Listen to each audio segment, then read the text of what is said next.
राधे कृष्णा दोस्तों, मैं आराधना आप सभी का आपके अपने यूट्यूब चैनल में स्वागत करती हूं। दोस्तों, आज हम करेंगे बात तुलसी विवाह की सबसे सरल पूजा विधि के बारे में। तो दोस्तों, सबसे पहले हम आपको बता दें कि देखिए, जब भी हमें तुलसी विवाह करना है तो सबसे पहले हम जहां भी तुलसी विवाह करेंगे, बाहर या अंदर मंदिर के पास या फिर बाहर, तो वहां का आपको मतलब ज़मीन जो है अच्छे से साफ़ सुथरा कर लेना है, झाड़ू पोछा वहाँ कर लेना है, वहाँ गंगा जल से छिड़क देना है। अगर मिट्टी का ज़मीन है तो आप वहाँ गोबर से लेप लीजिए। फिर उसके बाद आपको एक चौकी वहाँ स्थापित करनी है पूजा के लिए। आप वहाँ पे चौकी आसन दीजिए चौकी का, जहाँ पे हमारी तुलसी मैया और शालिग्राम भगवान विराजमान होंगे विवाह के लिए। तो दोस्तों, जो है सबसे पहले तो हमें क्या करना है कि देखिए, चौकी वहाँ पे चौक पूर लेना है। तो यहाँ पे या फिर आप चौक नहीं पूर रहे हैं, जैसे शहर में मकान है या फिर फर्श है, तो आप वहाँ रंगोली बना लीजिए। तो मैं भी यहाँ रंगोली बनाई हूँ, आप लोग देख सकते हैं। और अगर आपके पास, सबसे पहले आपको क्या करना है कि तुलसी मैया को वहाँ पे स्थापित करना है, और साथ ही आपको जो है शालिग्राम भगवान, अगर आपके घर में हैं तो शालिग्राम भगवान के साथ ही तुलसी मैया का विवाह हुआ था। अगर शालिग्राम भगवान नहीं हैं तो वहाँ पे आप विष्णु जी की जो भी फोटो प्रतिमा जो भी आपके पास है उसको रख लीजिए, वहाँ स्थापित कर लीजिए। अगर वो भी नहीं है तो आपके घर में अगर लड्डू गोपाल हैं तो लड्डू गोपाल को स्थापित कर लीजिए। अगर आपके पास वो भी नहीं है तो आप जो है केले के पौधे को वहाँ पे रख लीजिए, तुलसी मैया का जहाँ विवाह करती हूँ, क्योंकि कल केले के पौधे में कहा गया है कि विष्णु भगवान का वास होता है। तो केला का पौधा बहुत ही शुभ माना गया है। तो यहाँ पे मैं भी, आप लोग देख सकते हैं कि केला का पौधा, मैं मतलब मेरे पास शालिग्राम भी भगवान है, ठाकुर जी भी हैं, लड्डू गोपाल भी हैं, विष्णु भगवान की प्रतिमा भी है। उसके बावजूद मैं यहाँ पे केले का पौधा भी लाई हूँ। और साथ ही आज हमें गन्ना जो है वो भी चढ़ाया जाता है। तो हमें जहाँ भी हम तुलसी विवाह करेंगे, आप वहाँ गन्ने का भी मंडप बना सकते हैं। तो दोस्तों, यहाँ पे हमारे पास इतना स्पेस नहीं है कि मैं यहाँ चार चार गन्ने का मंडप में बनाऊँ, लेकिन गन्ना मैं, आप लोग देख सकते हैं, खिड़की पे के पास ही मैं एक बांध दी हूँ। और यहाँ पे अब हम क्या करेंगे कि देखिए, जब भी हमें शालिग्राम भगवान को अगर हम पूजा कर रहे हैं तो सबसे पहले हमें क्या करना है कि इनको पंचामृत से स्नान करा देना है। पंचामृत से स्नान कराने के बाद इनके आसन को, साफ सुथरे आसन को बदल देना है, इनकी जनेऊ को बदलना है। तो ये सब मैं काम सुबह ही कर दी थी, क्योंकि देव उठनी एकादशी और तुलसी विवाह को लेके इस बार काफ़ी दुविधा में सब लोग पड़े हुए हैं। कुछ लोग 1 नवंबर को मनाएं, कुछ लोग जो है 2 नवंबर को मना रहे हैं। तो दोस्तों देखिए, मैं भी 1 नवंबर को ही मनाई थी, क्योंकि प्रेमानंद महाराज और अनिरुद्धाचार्य जैसे महान पुरुषों, महान गुरु जी, वो लोग भी जो हैं 1 नवंबर को ही देव उठनी एकादशी और तुलसी विवाह किए थे, व्रत किए थे। तो देखिए दोस्तों, मैं भी कल सुबह देव उठनी एकादशी व्रत की, और उसके बाद जो है 3:30 बजे से भद्रा काल लग गया था। तो हम क्या किए थे कि तुलसी विवाह 3:30 बजे के पहले ही कर चुके थे।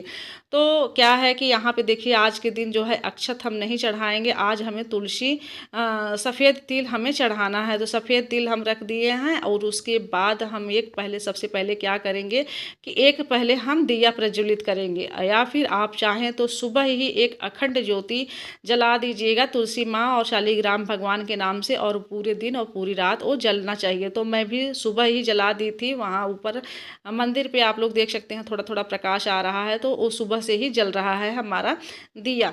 तो यहाँ पे भी भगवान के पास भी हमें एक दिया जला देने हैं। और उसके बाद अब हम क्या करेंगे, सबसे पहले हम अपनी माता रानी को तैयार करेंगे। इससे क्या होगा कि हमें क्या करना है कि पहले हमें माता रानी को जो भी आप चुदरी, साड़ी, जो भी पहनाना चाहें आप उसको पहना दीजिए। तो यहाँ पे मैं देखिए चुदरी पहना रही हूँ, और साथ ही कलावे से इस चुदरी को बांध दी हूँ। तो कलावा भी हमें बहुत चढ़ाना ज़रूरी है, बहुत ही ज़्यादा ज़रूरी है। और आज के दिन हम दोस्तों, चाहे आज आप पूजा करिए, चाहे जब करिए, मतलब कल अगर करेंगे तो आप जल चढ़ा सकते हैं सोमवार को, लेकिन रविवार के दिन आज द्वादशी है, तो आज के दिन आपको जल अर्पित नहीं करना है, बिल्कुल भी निषेध है। आज के दिन जल की जगह आप जो है कच्चे दूध से, आप जो है कच्चा दूध जो है तुलसी मैया को आज ज़रूर अर्पित करिएगा, क्योंकि कच्चे दूध को अर्पित करना बहुत ही फलदायी माना गया है। और माँ लक्ष्मी, तुलसी माँ प्रसन्न होती हैं और आप पे अपनी कृपा निश्चित रूप से बरसाती हैं। तो यहाँ पे आज के दिन मैं कच्चा दूध गाय का मैं इनको अर्पित की हूँ, और शालिग्राम भगवान को भी मैं ऐसे ही छिड़क दी हूँ, क्योंकि मैं सुबह ही स्नान कराई थी पंचामृत से और इनका सब कुछ बदल दी थी।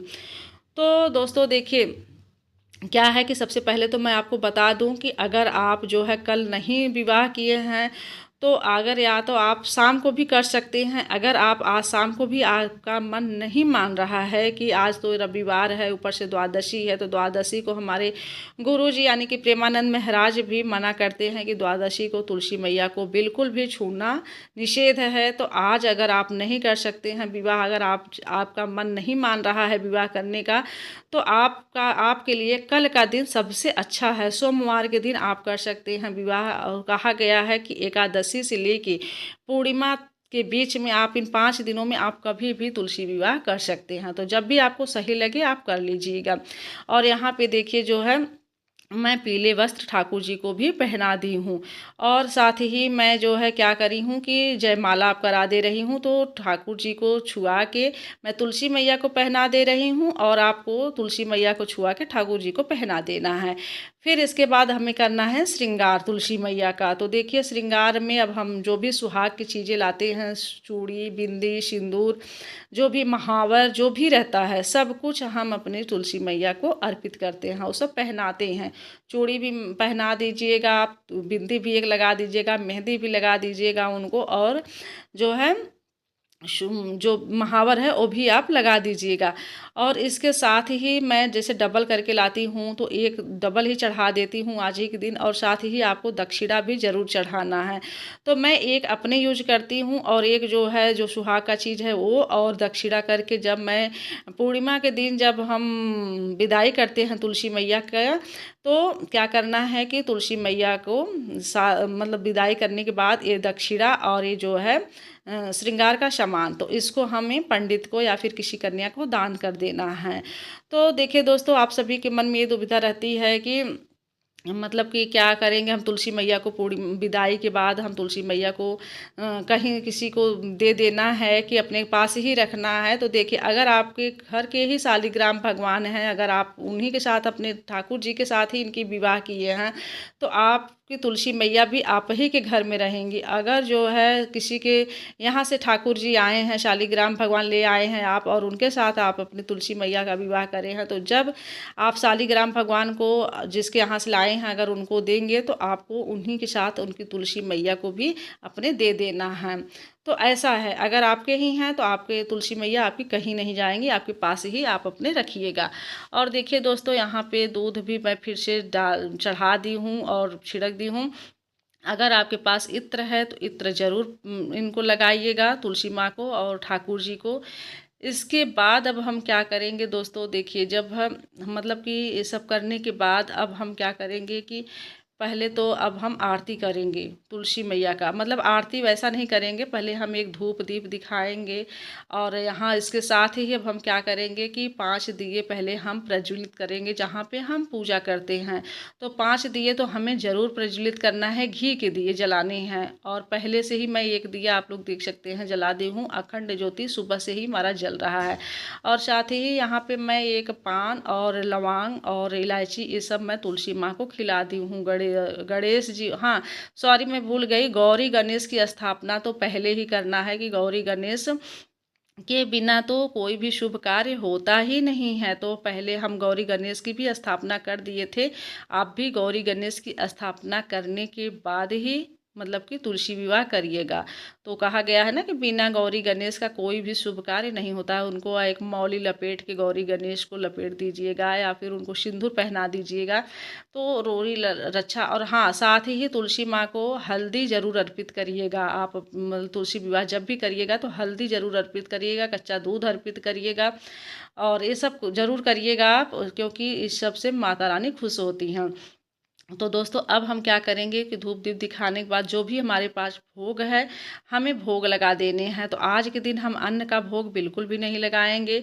आज हम केला, कंद, सिंघाड़े, और जैसे मखाने का आप खीर बना लीजिए, हलवा सिंघाड़े के आटे का बना लीजिए, या फिर आपके पास कोई जैसे बिना अन्न वाला मीठा हो वो ले लीजिए। आप इस सबको भोग लगा सकते हैं। अन्न का भोग बिल्कुल भी नहीं लगाना है, जैसा कि मैं आप सबसे हमेशा बताती हूँ। तो अब देखिए भोग अब हमारा लग गया है दोस्तों। अब हम क्या करेंगे कि हवन करेंगे, एक छोटा सा हवन करेंगे। तो अभी देखिए, अभी हम सिंदूर नहीं पहनाए हैं। सिंदूर हम क्या करेंगे कि फेरे लेने के बाद ही हम सिंदूर पहनाएंगे तुलसी मैया को। तो देखिए अब यहाँ पे अग्नि देवता को हम प्रज्वलित कर लिए हैं। उसके बाद जो भी हम दशांग का हवन करते हैं, ओम नमो भगवते वासुदेवाय नमः का जाप करके 11 बार या 7 बार हम इसको हवन करेंगे। और जो भी हम प्रसाद भोग लगाए हैं उस सबको थोड़ा थोड़ा करके इस अग्निकुंड में हम डाल देते हैं। कहा गया है कि जब भी हम अग्नि देवता को जो भी हम भोग अर्पण करते हैं, सीधा हमारे प्रभु को वो मिलता है, सीधा हमारे प्रभु ग्रहण करते हैं उसको। तो देखिए अब हम क्या करेंगे, एक पुष्प और सफ़ेद तिल लेके यहाँ 4 बार जो है हम ठाकुर जी को आगे करके मतलब कि वो करेंगे, फेरा दिलवाएंगे। और 3 बार लक्ष्मी जी को वही सफ़ेद तिल और फूल लेके, थोड़ा सा जल लेके, और 3 बार जो है तुलसी मैया को जो है हम फेरा करवाएंगे।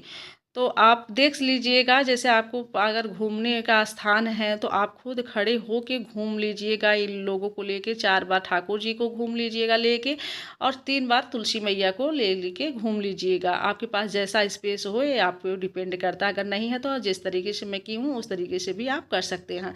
अब हम इनको करेंगे मतलब विवाह। तो अब हम इनको करेंगे सिंदूर दान। तो देखिए दोस्तों जो है सिंदूर, अब हम इनको 5 बार ठाकुर जी को छुआ के सिंदूर पहना दिए हैं। तो कहा गया है कि तुलसी विवाह जो है इतना पुण्यदायी होता है। जो भी महिला जो भी करती हैं, चाहे कुंवारी कन्याएं अगर करती हैं तुलसी विवाह, तो उनको अच्छा घर वर मिलता है। और जो महिलाएं तुलसी विवाह करती हैं उनको उनका जन्म जन्मांतर तक सुहाग अमर रहता है दोस्तों, और बहुत ही पुण्यदायी माना गया है। ये जान लीजिए कि ये तुलसी विवाह करके हम जो कन्यादान करते हैं ना, महादान के बराबर होता है। तो बहुत ही ज़्यादा इसका पुण्यदायी फल हमें मिलता है। तो हमें तुलसी विवाह ज़रूर करना चाहिए कार्तिक के महीने में। और जो भी मतलब कि व्रत नहीं रख रहे हैं वो भी तुलसी विवाह कर सकते हैं। और जो व्रत रख रहे हैं उनके लिए तो अनिवार्य है, लेकिन जो व्रत नहीं रह रहे हैं वो भी तुलसी विवाह ज़रूर करें। तो देखिए दोस्तों अब हमारी ये पूजा हो गई है। अब इसके बाद अब हम करेंगे, देखिए व्रत कथा। आप मतलब कि देव उठनी व्रत कथा पढ़ लीजिएगा, तुलसी विवाह व्रत कथा पढ़ लीजिएगा, साथ ही आप चालीसा पढ़ लीजिएगा विष्णु भगवान की और तुलसी मैया का। आपको किताबें नहीं हैं तो मोबाइल में भी आप सर्च करेंगे तो मोबाइल में भी आपको इन सब चीज़ों का चालीसा व्रत कथा सब मिल जाएगा। मैं भी व्रत कथा मैं पहले से ही वीडियो अपलोड कर चुकी हूँ पहले ही। उसके बाद अब हम करेंगे दोस्तों आरती। तो आरती करने के बाद अब हम करेंगे थोड़ा सा भजन कीर्तन। आप अपनी इच्छा अनुसार जो भी सामर्थ्य है आप कर सकते हैं। और एक चीज़ और मैं आप लोगों से बताना भूल गई दोस्तों कि जब भी आप तुलसी मैया का विवाह करें तो आप जितना अच्छे से श्रृंगार करके बैठेंगी ना, उतना तुलसी मैया खुश होंगी। क्योंकि तुलसी जहाँ प्रभु के विवाह करने जा रहे हैं, तो हम किसी भी शादी में जाते हैं देखिए तो बहुत ही सज सवर के जाते हैं ना। तो ऐसे तो हमारे प्रभु का विवाह है, तो हमें जितना अच्छे से हो सके, हम जितना हमारे पास समय हो, जितना हमारे पास टाइम हो, हम अच्छे से सज सवर के बैठेंगे उतना ही अच्छा रहेगा। तो देखिए हम यहाँ आरती कर रहे हैं। इसके बाद जो है आप चाहें तो भजन कीर्तन नाच गाना जितना भी आप खुशियाँ मना सकते हैं प्रभु के विवाह में उतना आप मना लीजिएगा। क्योंकि ये दिन बार बार नहीं आता है, पूरे 1 साल बाद आएगा दोस्तों। तो चलिए आज के लिए इजाज़त चाहती हूँ। आशा करती हूँ कि इस वीडियो के माध्यम से आप लोगों को बहुत सारी जानकारी मिल गई होगी। और अगर वीडियो अच्छी लगी हो तो प्लीज़ वीडियो को लाइक शेयर ज़रूर कर दीजिएगा। चैनल को सब्सक्राइब कर लीजिएगा। Radhe Krishna, thank you.